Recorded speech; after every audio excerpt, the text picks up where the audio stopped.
സ്തോത്രം. ദൈവം നമ്മളെ ധാരാളമായിട്ട് അനുഗ്രഹിക്കട്ടെ. ദാവീദിനോട് സ്തോത്രം. ദൈവം പറയുന്നൊരു കാര്യം ശ്രദ്ധിച്ച, തൻ്റെ കയ്യിലിരിക്കുന്ന കവണ, തൻ്റെ കയ്യിലിരിക്കുന്നൊരു കല്ല്, ഇതെടുത്ത് ഗോലിയത്തിന് നേരെ എറിയും. പക്ഷേ എന്തുകൊണ്ട് ദാവീദ് ആ വാക്ക് കേൾക്കാതെ ശകുലിൻ്റെ കയ്യിൽ നിന്നുള്ള വാളോ അല്ലെ കൂടെയുള്ളവരുടെ കയ്യിൽ നിന്നുള്ള പരിചയോ വാളോ കുന്തോ എന്തോ ആവട്ടെ, അതിലേക്ക് ഇങ്ങനെ ശ്രദ്ധ തിരിക്കാത്തെന്ത്? സ്തോത്രം. അതിലേക്ക് ഇങ്ങേരുടെ ജഡത്തിൻ്റെ ശ്രദ്ധ തിരിക്കാത്തെന്ത്? അത് പോയില്ല. എന്ത് കാരണം? ദാവീദ് ദൈവത്തോട് അത്രമാത്രം അടുത്തിരുന്നു. 2024 നിൻ്റെ പ്രാർത്ഥനയിൽ, നിൻ്റെ മിനിസ്ട്രിയിൽ മാനുഷികമായിട്ടുള്ള എന്തെങ്കിലും സ്തോത്ര ഇടപെടലുണ്ടെങ്കിൽ അത് 2025 കൊണ്ടുവരാൻ നീ ശ്രമിക്കരുത്. ദൈവം നിൻ്റെ അടുത്ത് എന്തു പറയുന്നോ, ദൈവം നിന്നോട് ഏത് ആയുധം എടുക്കാൻ പറയുന്നുവോ, നീ വിശ്വസിച്ച് ആ ആയുധം എടുത്ത് നീ നോക്ക്, നീ ജയിച്ചിരിക്കും. സ്തോത്രം. യോശുവയോട് എന്താ പറഞ്ഞേ? യെരിഹോ മതിലിൻ്റെ പൊക്കം, യെരിഹോ മതിലിൻ്റെ വീതി, യെരിഹോ മതിലിൻ്റെ നീളം, അതിൻ്റെ ചുറ്റളവ്, ഇതൊന്നും കർത്താവ് പറഞ്ഞില്ല. യോശുവയോട് പറഞ്ഞ സ്തോത്രം, പെട്ടകം ചുമക്കുന്നവരെ മുമ്പിലേക്ക് വിടുക, അതിൻ്റെ പുറകിൽ നിങ്ങൾ പോയാൽ മതി. സ്തോത്രം. ഇതെങ്ങനെയാ ഇത് മതിൽ വീഴുന്ന കർത്താവെ ഒന്ന് കാണിച്ചു തരുമോ? ഇതൊന്നും പറഞ്ഞില്ല. അവൻ്റെ വാക്ക് കേട്ട് സ്തോത്രം ഇറങ്ങി. ഇനി ഇതിൽ കൂടി കേൾക്കുന്ന എനിക്ക് നിങ്ങളോട് പറയുന്നു, ഈ കാലഘട്ടത്തിൽ സ്തോത്രം സാത്താൻ വളരെ പ്ലാൻ ചെയ്യുന്ന ഒറ്റ സംഭവമാണ് മനസ്സിൻ്റെ യുദ്ധം. നിന്റെ മനസ്സിനെ ദൈവത്തിൻ്റെ ശബ്ദം കേൾക്കാൻ സമ്മതിക്കാതെ മാനുഷിക വാക്കുകളാൽ നിന്റെ ഹൃദയത്തെ ഇളക്കും. അത് ചെയ്തു, ഇത് ചെയ്തു, നിന്നെ നോക്കി അങ്ങനെ പറഞ്ഞു, ഇങ്ങനെ പറഞ്ഞു, ഇങ്ങനെയൊക്കെ പറഞ്ഞ് ഒരു വാക്ക് നിന്റെ ഹൃദയത്തിൽ, നിന്റെ ചെവിയിൽ കേൾക്കുമ്പോൾ നിന്റെ ഹൃദയത്തെ ഇളക്കും. തിരുവചനം പറയുന്നു, ഏലിയാവ് സ്തോത്രം ആഗാബിൻ്റെ കൊട്ടാരത്തിൽ നിന്ന് നേരെ ദൈവം പറഞ്ഞതുപോലെ കേരിയത്തോട്ടിൽ പോയിരുന്നു. അത് ദൈവം പറഞ്ഞിട്ടാണ് അങ്ങനെ പോയിരുന്നത്. മനസ്സിലൊരു പ്രശ്നങ്ങളുമില്ല. ദൈവവുമായിട്ടുള്ള ആ വിശ്വാസവും കഴിഞ്ഞ് അതിൻ്റെ ആഴങ്ങളിലിരിക്കുകയാണ്. പക്ഷെ ഇസബേലിൻ്റെ വാക്ക് കേട്ട് സ്വയം തീരുമാനിച്ചു മരിക്കാൻ ചൂരച്ചെടിയുടെ അടിയിൽ. കേട്ടോ.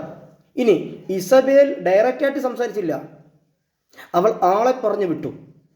നീ ദൈവത്തിൻ്റെ മുമ്പിൽ ആത്മാർത്ഥത കൂടി ഇരിക്കുമ്പോൾ നിന്റെ മൈൻഡിനെ തെറ്റിക്കാൻ സാത്താൻ ഓരോ വ്യക്തികളെ നിന്റെ അടുക്കൽ അയക്കും. നീ അത് ആത്മാവിൽ കണ്ടു വേണം ജയിക്കാൻ. സ്തോത്രം പറയാൻ പറ്റും നിങ്ങൾക്ക് ആയിരിക്കെങ്കിലും? നീ ആത്മാവിൽ കണ്ട് ഇനി തൊട്ട് ജയിക്കണം. കാരണം ആത്മാവാണ് സ്തോത്രം. തിരുവചനം പറയുന്നു, വെളിപ്പാട് നമ്മൾ വായിക്കുമ്പോൾ യോഹന്നാൻ ആത്മാവിവശനായി. അതിൽ സ്തോത്രം യോഹന്നാനെ കൊണ്ടിട്ട ദ്വീപ് ഒരു പ്രശ്നം അങ്ങേരിക്കായിട്ടില്ല.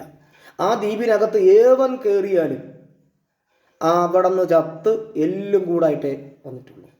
പക്ഷേ പത്മോസ് ദ്വീപ് എന്ന ആ ദ്വീപിനകത്ത്, അല്ലെങ്കിൽ ആ സംഭവത്തിൽ, ആ സ്ഥലത്ത് എന്തുകൊണ്ട് യോഹന്നാനെ പിടിച്ചു കുലുക്കാൻ പറ്റിയില്ല?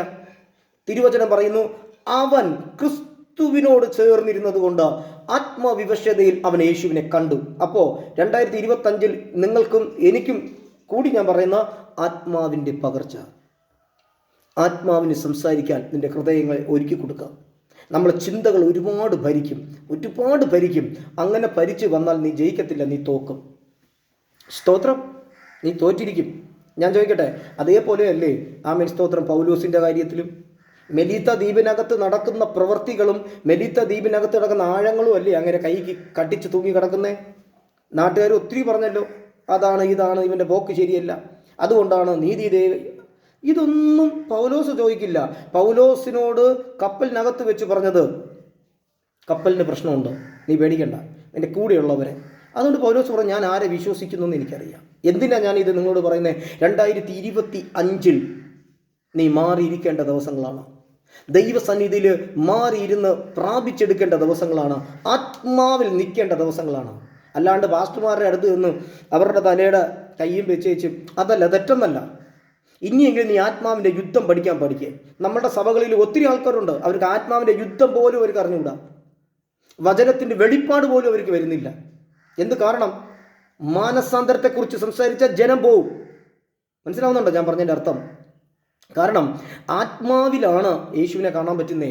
ഈ പരിശുദ്ധാത്മാവ് നുണ, വഴക്ക്, സ്തോത്രം, ഈ കുശുമ്പ്, ഇങ്ങനെയൊക്കെ ഉള്ളവരുടെയൊക്കെ വരത്തില്ല. ഈ പ്രസംഗിക്കുന്ന ഞങ്ങളൊക്കെ ഇത് അനുഭവിച്ചത് കൊണ്ടാണ് ഈ പറഞ്ഞിരുന്നത്. സ്തോത്രം. അതുകൊണ്ട് 2025 നിന്റെ മനസ്സിനകത്ത് സംഘർഷണ യുദ്ധം സാത്താനിട്ട് നിന്നെ ദൈവത്തിൻ്റെ ശബ്ദം കേൾക്കാതിരിക്കാൻ തെറ്റിച്ചളയും. ഞാൻ നോക്കിയിട്ട് തീ ഇറക്കിയ മനുഷ്യനല്ലേ ഏലിയാവ്. ഇതേ ഏലീഷായോട് കാണിക്കാത്തത് സാത്താൻ. കാരണം അവൻ ഇരട്ടിപ്പങ്കിൻ്റെ അഭിഷേകം വാങ്ങിച്ചില്ലേ. സ്തോത്രം പറയാൻ പറ്റും നമുക്ക് ആർക്കെങ്കിലും? സ്തോത്രം. നിങ്ങൾ ശ്രദ്ധിക്കേ, നിന്റെ ജീവിതത്തിൽ നിന്റെ നേരെ വരുന്ന പ്രശ്നം നിന്നെ വിഴുങ്ങരുത്. നീ ആ പ്രശ്നം ഉണ്ടാക്കുന്ന വ്യക്തിയെ നോക്കാതെ അവൻ്റെ പുറകിൽ നിൽക്കുന്ന സാത്താനെ നോക്കുക. നിനക്ക് ജയിക്കാൻ പറ്റും. എന്താണ്? മനസ്സിൻ്റെ സംഘർഷണത്തിൻ്റെ ആഴത്തിൽ ഇന്നും കുടുംബത്തിനകത്ത് പ്രശ്നങ്ങളുണ്ട്. ഇന്നും ഭാര്യയും ഭർത്താവും ബന്ധുക്കളുമായിട്ടൊക്കെ പ്രശ്നങ്ങളുണ്ട്. അത് ഒരിക്കലും തീരാത്തതിൻ്റെ കാരണം എന്തോ? നീ എപ്പോഴും ആ സംഘർഷണം മനസ്സിൽ മൈൻഡിൽ നടക്കുന്നതുകൊണ്ടോ? നീ ദൈവം വചനം വായിക്കേ. നിങ്ങളാരും ശ്രദ്ധിച്ച, ഏലിയാവ് പറയുന്നത് എനിക്ക് മരിക്കണം, കർത്താവ് പറയുന്നത് നീ ജീവിക്കുമെന്ന്. സ്തോത്രം പറയാൻ പറ്റുമോ? ആമേൻ. കർത്താവ് പറയുന്നു നീ ജീവിക്കും, എണീറ്റത് കഴിക്കുക. നമ്മൾ പറയുന്നു എനിക്ക് അങ്ങനെ സംഭവിക്കും, ഇങ്ങനെ സംഭവിച്ചു, അങ്ങനെ വരും, ഇങ്ങനെ ചെയ്യും, അല്ലെങ്കിൽ അവരെൻ്റെ പേരിൽ കംപ്ലൈൻറ്റ് ചെയ്യില്ല, ഇവർ ഇങ്ങനെ പൊയ്ക്കൊണ്ടിരിക്കുക അല്ലേ? ഹൃദയം നുറുങ്ങിയവർക്ക് യഹോവ സമീപസ്ഥൻ. നിന്റെ ഹൃദയത്തിൽ വേദനയുണ്ടോ? നീ പെട്ടെന്ന് പ്രാർത്ഥന സ്ഥലത്തേക്ക് വാ. ആലയത്തിലല്ല, നിന്റെ പ്രാർത്ഥന റൂമിൽ വന്ന് കാര്യങ്ങൾ സംസാരിക്കുക. ദൈവ ശബ്ദം കേട്ടിട്ട് നീ ഇറങ്ങി വാ. അല്ലാണ്ട് ചിന്ത പറയുന്നത് കേൾക്കരുത്. വീണ്ടും പറയുന്ന മനസ്സൊരു യുദ്ധക്കളമാണ്. സൂക്ഷിക്കുക. വാക്കുകളാൽ ദൈവം നിങ്ങളെല്ലാവരെയും ധാരാളമായിട്ട് അനുഗ്രഹിക്കട്ടെ കേട്ടോ. സ്തോത്രം.